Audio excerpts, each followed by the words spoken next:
Hello, it's the Friday Talkie. I don't normally talk about, let's say, political stuff.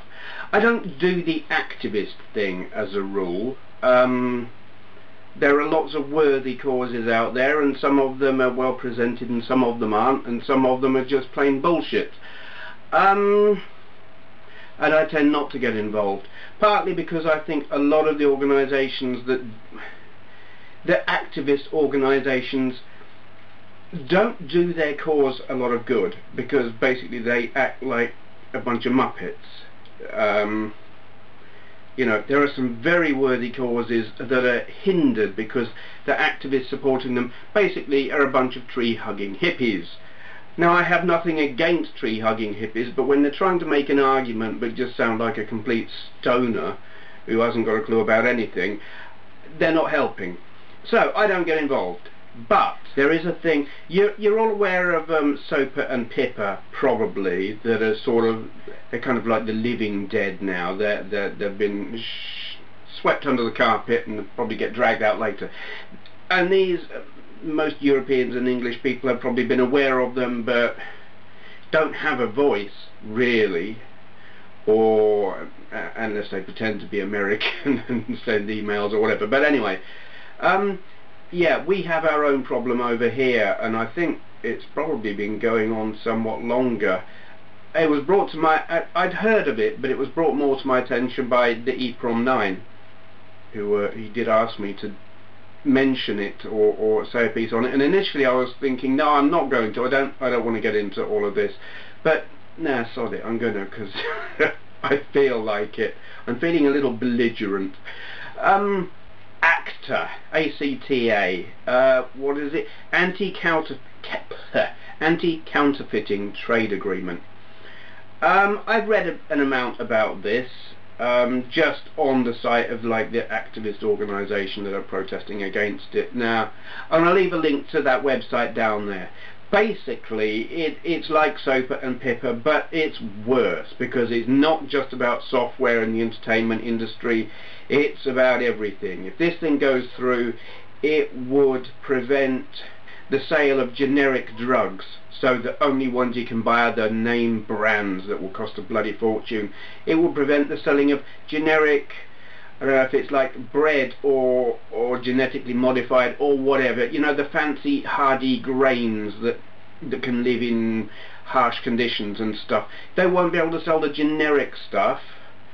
It's got to be name brand, the expensive stuff, and we're talking like places with no money. They will basically be screwed because of this law. And the worst thing, the thing that I find totally objectionable about it, is it's being pushed through by a bunch of unelected bureaucrats. And this is what I dislike about Europe and all of that crap. The people who are making the laws are unelected, and there are those who say that voting makes no difference. I actually don't believe that. I believe it does, and I believe that people making the laws should be elected, and if they're not, they can go away. There, I was being very diplomatic there. I didn't say the words that were in my head. Yeah, so I'm not going to say any more than that. I'm going to put a link to it down there. You can check it out if you're remotely interested. You know, I don't normally do this kind of thing because personally I find them all very tedious, and it's not what I want to watch on a retro gaming channel. But it does relate to something that I do want to talk about in a minute as well. It's kind of relevant because they're presenting it as anti-piracy. That's not really what it is, but that's the way they're presenting it. So check that out if you're interested. Excuse me a minute, I've just got to go and stick the dog in the kitchen because he's being a knob. Okay, back again. Bailey was barking at the window. Kids going past on bikes, it drives him mad. I don't blame him. I kind of want to scream and shout at them myself. How dare they ride their bikes on the footpath in front of... Yes, never mind. Alright, moving on. I'm trying to compose this in my head because I want to be coherent with it. In reference to piracy, but also in reference to something I spoke about recently, how I find it objectionable, all this DRM stuff that they're putting onto games, limiting what you can do with them. And Rich, ReviewTechUSA, beautiful example, this week put up a video where he got a PC game, Crisis 2, and he'd installed it 3 times on his computer for various reasons. The same computer, but he'd had to reinstall it, and he just tried to install it again recently, and it wouldn't, saying you've used up all your installations. This is a game he bought, he owns, he paid for. He's not giving it to his friends. He's not given his passcode to his friends. It just wouldn't let him install it more than 3 times on the same computer. This is the kind of crap I'm talking about. Now, they're doing all this shit to stop piracy and more likely to stop the second-hand sale of games. Fine, that's capitalism for you, that's commercialism. They've got to make a buck, and their only consideration is the short term, making money in the here and now. And something I've said in reference to this previously is the effect this will have for those interested in gaming history, or well, our culture really. They is very, very damaging for our culture in years to come. We can read the classics, we can read Greek mythology and all kinds of stuff because it's there's no digital rights management on it. But it's going to be in 30 years time, we won't be able to go back and play the games that we're playing today because they won't work. We won't be able to access them. We might physically have a disc, we might not. I'm talking about all of this because it's actually down to DdlyHeadshot, who is a YouTuber and someone who I also follow on Twitter, and I'll put a link down to him down there because he's actually, I don't know how much he actually tweets his own stuff, but what he does is do some fantastic retweets. There are not many people whose retweets I look at with so much interest because credit where credit's due. He's very well read, I think, because he puts up links and stuff that, well, get my interest anyway. So nice one. And he put up a link to a piece called "Why History Needs Software Piracy," and is basically talking about what I was just talking about. The history of gaming, the way all the software companies are working at the moment, is fucked.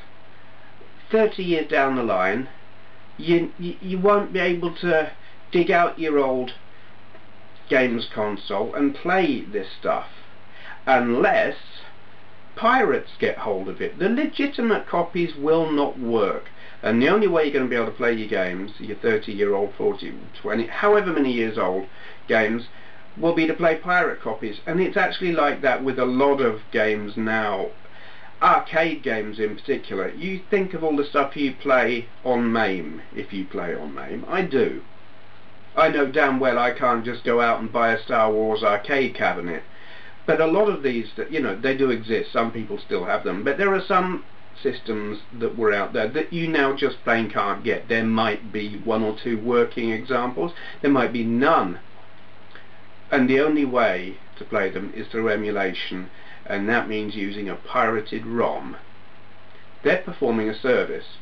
And the same with a lot of floppy disk games, not so much with tapes, I'm finding, but floppies, they reckon they have a lifespan of between 1 and 30 years. Well, let's get specific, eh?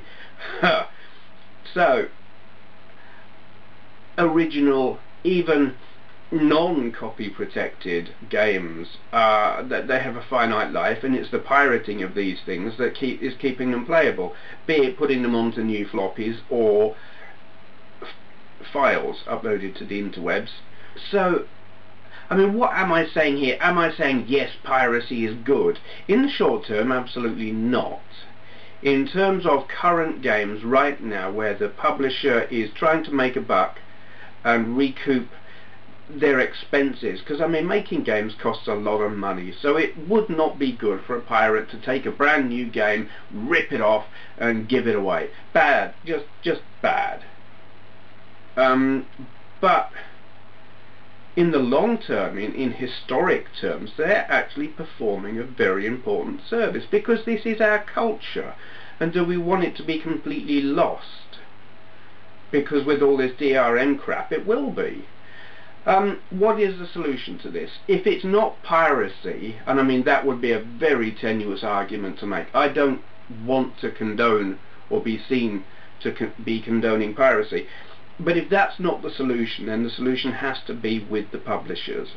I mean, abandonware is one possible route, whereby after a period of time, say they have stopped selling it, the console that it plays on is no longer in production, the game itself is no longer in production, they're not making any money on it, put it in the public domain.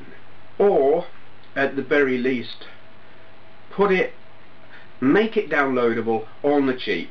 Though, I mean, that's not really viable. I don't know how that would become viable with things like Blu-rays. I mean, this actually worries me greatly, that they're trying to make games downloadable. Well, that's just about viable with a DVD game that's going to be like a couple of gigs. But when you've got a Blu-ray that holds how many gigs?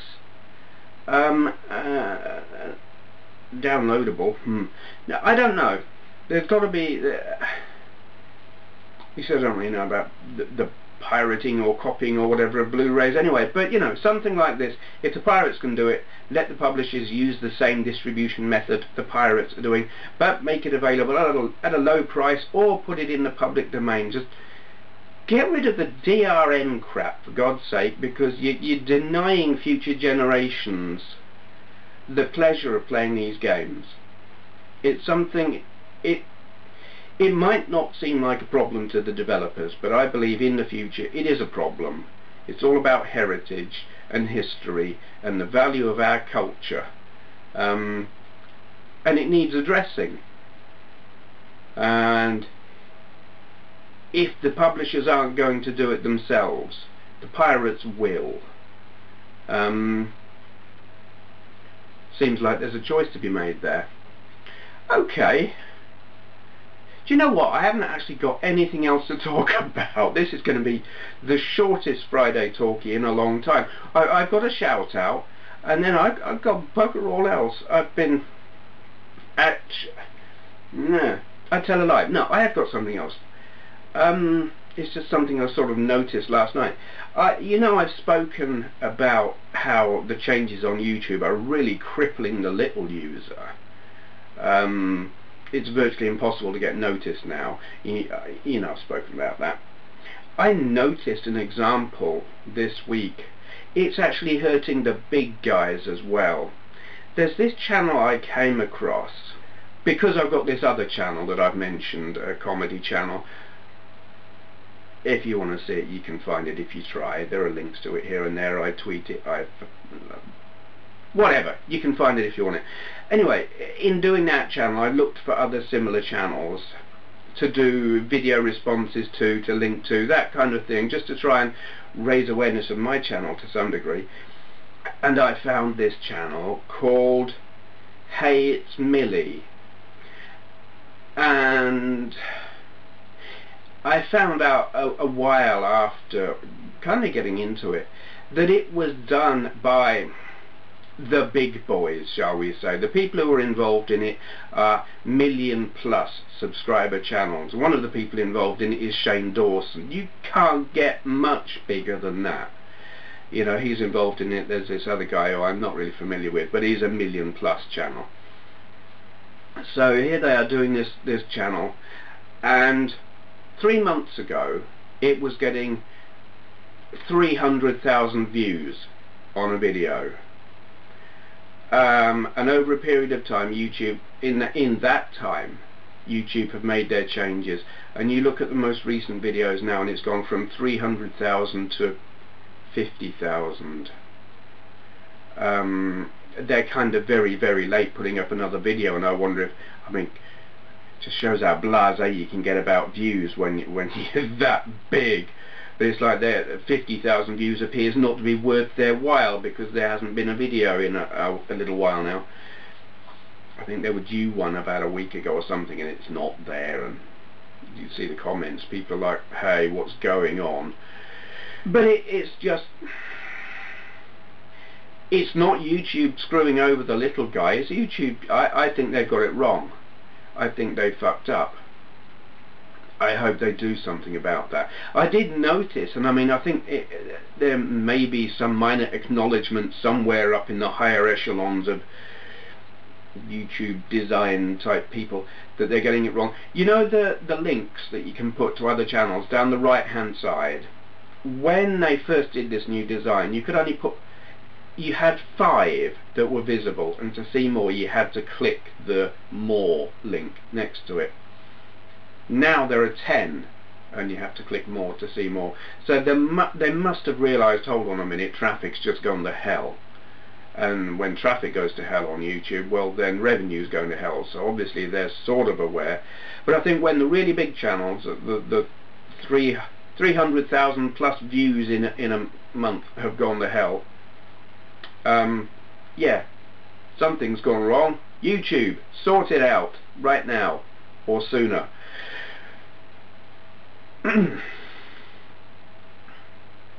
You can see that I've brain ticking over there, smoke coming out my ears.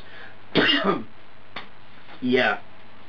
Alright, I'm going to do a shout out now because I've really got nothing else. Nothing meaningful. Right, turning the camera. Okay then. Insert sentence here. I lost my train of thought. This week's shout out is retroswede.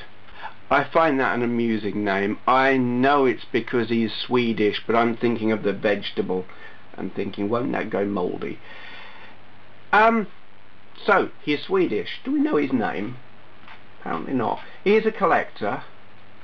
Nice big collection there, list of his stuff.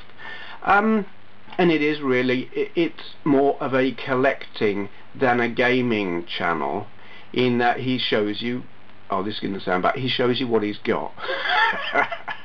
He shows you his collection, and it's a very varied collection. Atari 2600 stuff, Zelda stuff, so I mean he gets specific in terms of games as well as hardware. SMS, holy grail of a collection. Saying nothing about the Master System. Virtual Boy, and he's, yeah, this one's interesting. It's like the Swedish version of the Fairchild Channel F. Yeah, repair type videos, replacing broken power switch on what? Sega Mark III. So it's a nice variety, you know, fixing stuff, collecting stuff, looking at the hardware, looking at the software, drinking Mountain Dew, Code Red. You know, I've never drunk Mountain Dew. I have no idea what that stuff tastes like. Driving around looking for games. So, as you see, good variety. I like the way he does it, his approach. It's a personality thing. I like his character. He's easy to listen to, you know, and sounds like the kind of guy that you could sit down and chat with and be relaxed and comfortable with. Yep, pickups videos, response to Sainted Magnus, accessory quite, yeah, he's, you know, very active in the community. So that is retroswede. Do you know, it's funny, put the new SD card in. What the hell was I saying? I was saying, yes, it's funny, I had the channel bookmarked from several weeks ago, and I'd actually completely forgotten to subscribe, so I've not been seeing the stuff he's been putting up for the past few weeks. So it was a pleasant surprise when I actually went through my bookmarks today to see who would I shout out today, and found all of his recent stuff on here. So yeah, I do recommend subscribing. I just did, just before I recorded this. Which sounds, it's kind of daft really. You would think the channels I'm shouting out I would be subscribed to for a long time, but really what I do is I shout out channels that I discover and I think, whoa, this is cool, and quite often I bookmark them and forget to subscribe. But I'm just looking at his collection there. That is way impressive. I'm not going to list them. Go along, check it out yourself. He's got an impressive selection of kit there. So, retroswede, link down the bottom as usual. Check him out. Closing comments. I've forgotten what this bit's called. God, I'm good. It's the Symbian freak Kuhn's favourite bit. More of the same. Yeah, just to break the suspense there for you, because he was waiting for me to say that. What can I tell you? More of the same. I don't know, I would say I'm at a crossroads, but I'm not, in terms of what I'm going to be making videos of.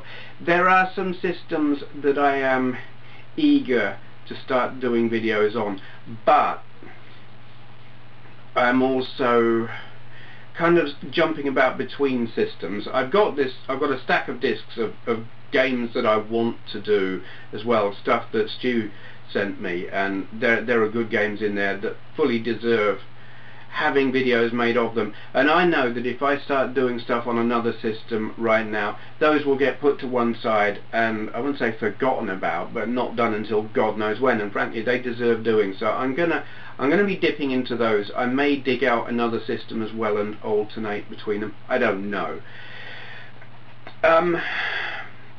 What is the other system I'm looking at? I've actually got a couple in mind. Actually I've got three. And I'm only going to do one of them, so it's going to be between the BBC B, which will be very easy because I've got a mass of stuff already on it on a SD card, so like really quick loading, and Uber Retro. I want to do some MSX stuff because I've found a source of cassette files which I can convert to audio files in the way that I described a few weeks ago. And I'm so unfamiliar with the MSX that I'd kind of like to try that. But I've also got a load of, God, I was given these months ago, maybe a year ago, and I wish I could remember who gave them to me. A load of audio files, WAVs, for the Auric. You know who you are, probably. For viewing only. Yes, that's it. He gave them to me. Oh God, it's got to be over a year ago. And I never got round to actually doing any videos of them. And they've been one of those that have been sitting there thinking I've got to do them. Maybe I'll do them, I don't know. But I haven't forgotten them, and I haven't forgotten that you gave them to me. Yeah, so it's one of those. I've got a whole load of ideas. And yes, hardware reviews, I keep planning. The problem I'm having at the moment is the system I want to do a hardware review of next is the Atari 8-bit. And it's not a simple one to do because it has a long history that's quite convoluted, and finding coherent information on it there's not a bit from here and a bit from there. It's like there's lots of information, but to make a coherent story that flows and is easy to do is not easy to do. So I keep procrastinating and not doing it. Yeah, maybe I should do another system instead that's just easier. I'm kind of shoot myself in my own foot like that because I get an idea in my head that I'm going to do this thing, and once I've got that idea, I can't then change my mind and do something else instead. And if the thing I've set myself to do is difficult, I do then procrastinate. I mean, the smart thing to do would be do another system, put that one off, do it later, but I can't. So I end up doing nothing. It's stupid. I'm demented. There it is. You probably knew that. Okay, shutting up now. Thank you for watching. Are you still there? Ha! I knew there was something else I wanted to talk about. God, here's a familiar line. I got this. I have been using a piece of software for the past few months for making my videos. Probably longer than a few months, that was well, how to describe it without incriminating myself? I think I've just explained that quite adequately. Okay, anyway, it died. I couldn't reinstall it. I couldn't obtain it again. Yes, I obtained it originally. Anyway, it was such a really good piece of software that going on to some piece of freeware software was not an option. I had got so used to the way it worked, and then it was like, what the hell do I do? I can't afford to buy the software that I've been using because it's astronomically expensive. But then I found this Sony Vegas Movie Studio HD Platinum. When I saw the name Sony Vegas, I thought that's going to cost a bloody fortune. No, gobsmacked. £22, and so almost exactly the same as the software I had been using, as to make no difference. It's missing a few effects processes and stuff. Not much that I would miss. I see this advertised on the web for like $65–70. I don't know what the normal rate is in the UK, but I bought this from it's not shameless self-promotion, it's their bloody site. I don't advertise on here, apart from the adverts that I get paid for, which is, do I get paid for them? You wouldn't think it. But yes, I think that ebuyer.com I bought this from. Is it .com or .co.uk? They're in the UK anyway. I get quite a bit of stuff from them when I do get stuff, which isn't very often, so that's a stupid statement in itself. When I have money on those rare occasions and I'm buying techie, computery stuff, I get it from ebuyer.com, and that's where I got this from for 22 quid.